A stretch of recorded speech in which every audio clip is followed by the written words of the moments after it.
What's up, HyperFast Nation? On this episode of the show, we are taking a look at an issue that is affecting many real estate agents, especially those that work with a lot of buyers, and that is how to write offers that actually win. You don't want to miss this episode. Stand by for the next episode of the HyperFast Show.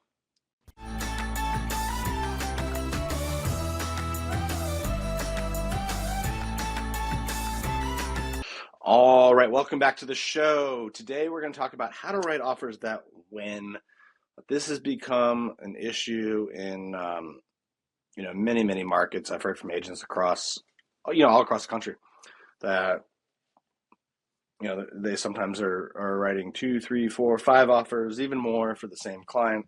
And really a lot of this started in 2020, 2021 with the whole COVID craze, and then now with kind of like we have this frozen inventory situation, right, where agents are or sellers don't want to sell as much because of interest rates, all right? And we've seen transactions go from over 6 million back in 2021 to now like 4 million, maybe a little bit more in 2024. Well, we'll see, right? But nonetheless, like even though prices may not be jumping up as high as they were a few years ago, we're still having the same kind of like low inventory, high competition market in many areas. Not all areas, right? In some areas we're seeing shifts, of course. So what do you do as a buyer's agent? How do you prep your clients so that you are winning more than you're losing and giving your clients the best opportunity? The first thing you can do is educate them up front, all right? The worst thing you can do is never talk about the contracts, never talk about what it takes to win, until they see the house they love, right? Because now they love this house, you're presenting complex contract situations, and they're having to process all this information up front. So you want to give them the info up front, right? You want them to know from the beginning of the search process, before they find the house that they love, like what it's going to take, all right? And I think, like we did a podcast a few episodes ago, or maybe about a month or two ago, the 12 steps of crafting a winning offer. That would be a good one to go back and watch. A simple framework is the 4 C's that determine the price that they pay, okay? And the biggest one, all right, is the contingencies, okay? So there's all sorts of contingencies a buyer can have. They can have a home sale contingency, a home settlement contingency, home inspection contingency, appraisal contingency, financing contingency, right? And basically a contingency is something that gives them an out, right? It gives them a way to get their deposit back and get out of the contract without any penalty. The more contingencies you have, the more the time length of those contingencies are, the more uncertainty is for the seller, therefore the more your buyers are going to have to come up on price, right? If you have a lot of contingencies or a lot of timelines. So the best way for your buyer to be competitive when it comes to contingencies is to reduce the amount they have. Like don't have an appraisal or financing contingency, right? Don't have a home inspection. Now, not all buyers are going to be comfortable with that. So then what's the ramification, or what's the alternatives if they're not comfortable with that? They can reduce the length of those, right? Instead of a 3-week appraisal, they can do a 7-day, right? Or instead of a 7-day home inspection, they can do a 1-day or a 3-day, or they can get the home inspection done ahead of time, all right?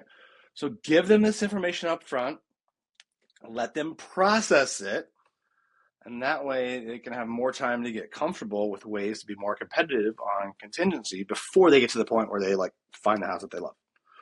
All right, next thing, this is an easy one, closing. Line up the closing to what the seller wants, right? Most of the time this can be done by just asking the seller or the listing agent. Like in the ideal world, when would your seller close and when would they give up occupancy, right? And those are 2 separate things, right? Because closing obviously is when title and changes and payments are made. Occupancy is when they actually move out. So many times the seller needs a little bit extra time so they can use the funds from the sale to go buy their next home. Or sometimes they need, more time to find their next home or move out or whatever. So just ask them what their ideal time frame is and then line that up, right? Third one, cash, all right? The more you put down for your EMD, the more you put down for your deposit, the better. The more security they're going to have in that, right? So, the more earnest money you have at risk, obviously, the better the seller's going to feel. The bigger the down payment, the easier it is to qualify, so the better they're going to feel. So the more cash you can put into the deal, the better. And again, you just need to educate your clients up front. Let them know about their options up front to make them feel better. And then finally, fourth C, competition. All right. Competition is really a function of the market. There's not much we can do to change that. However, if you get good at finding out what they want, then going and finding that off market by direct marketing and direct outreach, direct prospecting to different sellers, then the better chance you have of getting them in a situation where there's less competition. All right. So those are like the 4 C's. Like, we love using that framework because it's simple to remember, right? It's just contingencies, closing, cash, and competition. Easy to remember, easy for your buyers to process. And really, my big takeaway from this is educate them up front. All right. This is why you need to have the buyer meeting up front. This is why you need to not just go show them homes, right? Especially now in the post NAR settlement world, right? Like, we want to have the buyer presentation up front. We want to have the needs analysis up front, and we want to educate them up front, because the more of this we do, then the more time they're going to have to process and be in a position to write a better offer up front. So, if you want to be competitive, if you want to win more offers, educate your buyers up front on the 4 C's, right? Contingencies, closing, cash, and competition. And go back and look at, or listen to, or watch the 12 steps of crafting an offer episode that we did recently. And, just help educate your buyers up front to put them in a better position to win. Thank you for tuning into this episode of the HyperFast Show. Hope you guys got a ton of value out of it. Please share this with other people. Leave us reviews. Leave us comments. We'll see you next time.